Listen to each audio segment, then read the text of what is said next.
алға қойған бірінші мақсатымыз. Ол қиын, көшіп барып келу оңай емес, жолымыз да қиын. Қиын болса да енді баяғы атадан қалған салт дәстүр бойынша көшіп барып жайлап түсу бізге баяғы парыздық сақ болған бір жақ. Bir jaq mal için, bir de mallanıp oturgan. Mal için köşüp түсеміз.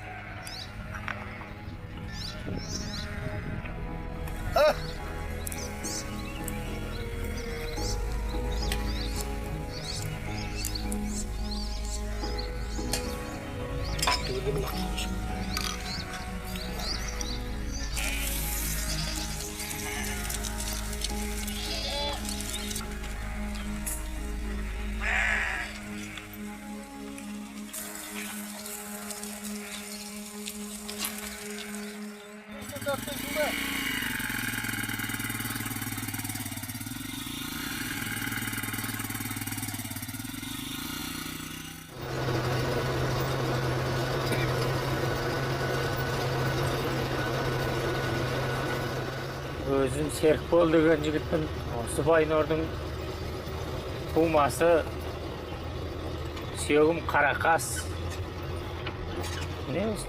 Ел көшіріп жүреміз ауыл үйден. Баратын тауымыз осыдан бір 30 километр жер, 30 шақырым. Бір тура 10 километр мынандай қайғайсыз. Бірінші арамен жүреміз. Зейілдің. 10 жыл болды үй көшіріп осы. Өзіміздің жайлауымыз, өзіміздің ауылдастар деген сияқты сонда. 40 күн, 45 күн жайлап бөлеміз сол мезгіл.